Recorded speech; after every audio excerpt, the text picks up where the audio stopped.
Well, it's interesting. Our studio is suddenly filled up with people ready to look at vampires, which I thought didn't come out during the day.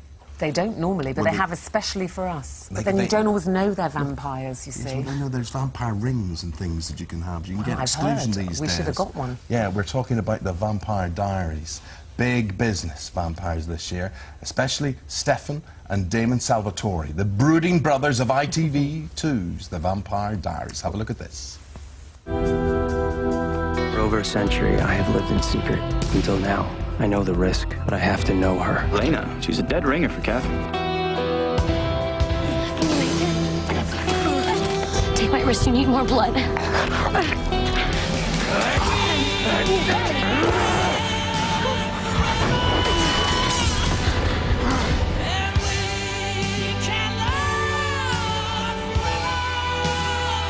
You're really enjoying this, aren't you? Just watching me struggle?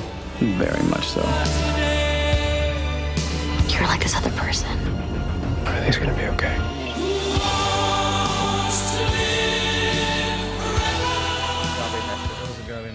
We were just discussing what they were drinking there, but we'll find out in a minute, because we have the stars of the show, Ian Somerhalder, Nina Dobrev and Paul Wesley, all with us this morning. It's great to see you. Good morning. Good morning. Good morning. Did you have having to fight your way in? You don't often hear a vampire say that. Good morning, do you? Well, we have the rings. That's right. You're not wearing them now. Uh-oh. Well, it's in my pocket. Now, let's explain. You two are both vampires, the two boys. Darling, I can do this. But lovely Eleanor's not. Yes, I can do this. Eleanor's not a vampire. Nina, who plays Elena, you see, here's the synopsis, here's the story, is dating Stefan, who is Paul, right? Who she knows... For now. You look very well for a 162-year-old. I have good face makeup, creams. moisturizer, and all kinds of... Yes. Eats well. Jeans? Yes, good jeans. Now, this guy here, Ian, is Stefan's malevolent vampire brother, Damon. So he's the bad news. It's all about perspective. Why did the two brothers not get on, then? Oh, wow. Well, deep-rooted story. Very deep-rooted issues with each other. We used to. We used to absolutely love each other. We were brothers. But a girl came in between us, which is what happens. Is that you? Isn't that what always happens? Always happens. I mean, there's a long time for it to happen over 164 years. I mean, you know, there's a lot of things can happen over that time. But the character, Nina, that you play, why so integral to these two? She's lived before, or they think she's lived before. Well, yeah. I mean, Catherine was the one who got in between the two brothers. And you play both these parts. And I play Catherine in the 1800s as well as Elena in present day. They get their money's worth out of you. They have me working long hours, I'll tell you that. But yeah, she's the girl that gets in between the two brothers and falls in love with both of them, and she's selfish and narcissistic and kind of crazy. And where Damon learned all of his... She taught Damon everything that he knows, so I basically copied how Ian plays Damon and vice versa. And it's a lot of fun to get to go back in the time and put on the corsets and these big gowns and do all that. But sounds like a lot of fun. Corsets where you can't eat, stand. Yeah. It's amazing. It's amazing. As an actress, as a performer, I love being this other person that's so different from myself. So that's why I like it. Not the fact that I can't, minor details, yeah, no, I can't breathe. I mean, it's huge, this show now. You started when, last March, the three of you? Had you worked together before? Did you know each other? No, we didn't. We didn't know each other. We actually. I met you when we went to get fitted for our fangs.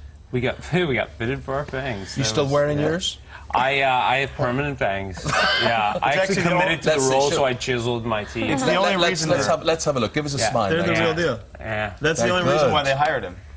They wanted to save on special effects. Zoom in on my vampire fangs. No, don't really. They did. I don't think I brushed my teeth this. No, I did. Do you think that helped you getting the part?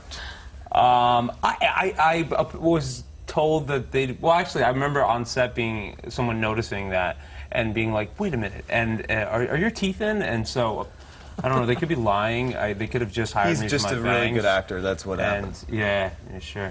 But no, it's apparently they didn't know. Now, am I right in thinking that in this series you have just had your first taste of blood? Indeed.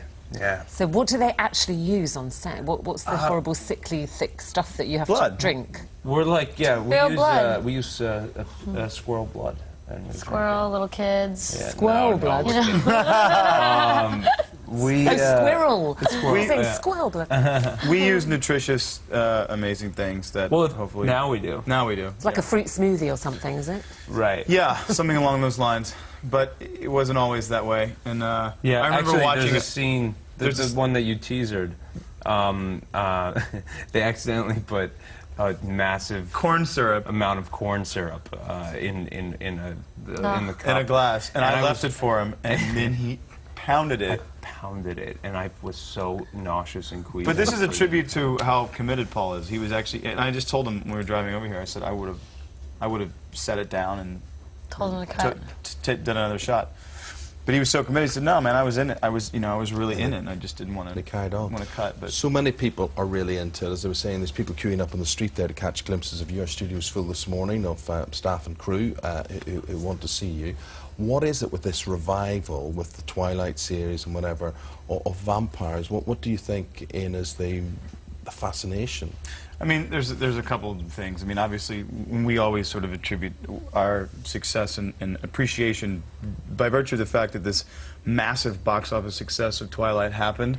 That's why we're here sitting talking to you lovely people. And I don't think the genre ever died. I think it's just that it's a basis for really, really good storytelling. There's this, they're powerful, they're sexy, they're dangerous. They're unattainable. They're unobtainable. And they're symbolic. They are symbolic, and I think that we. And they're sexy. I mean, look at these two why do you say they're unobtainable? I mean, you know, as the character that you play, Nina, she's got a boyfriend who's a vampire. She knows he's a vampire. At this point, she does. Does she think about going over to the other side?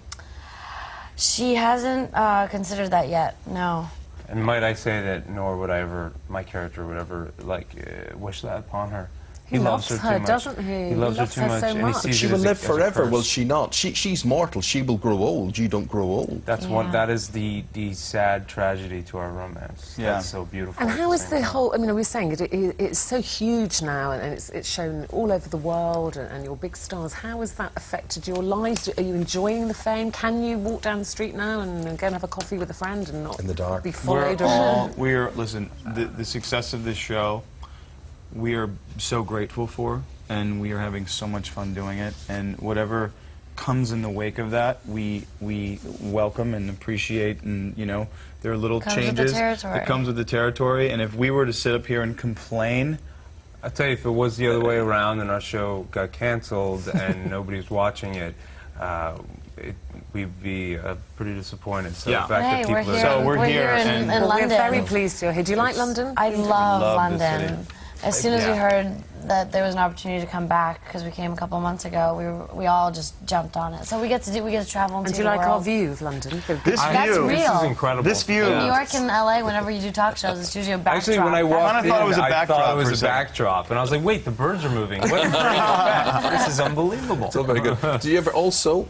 It's the home of the Hammer horror films, the Christopher Lee, Peter Cushing.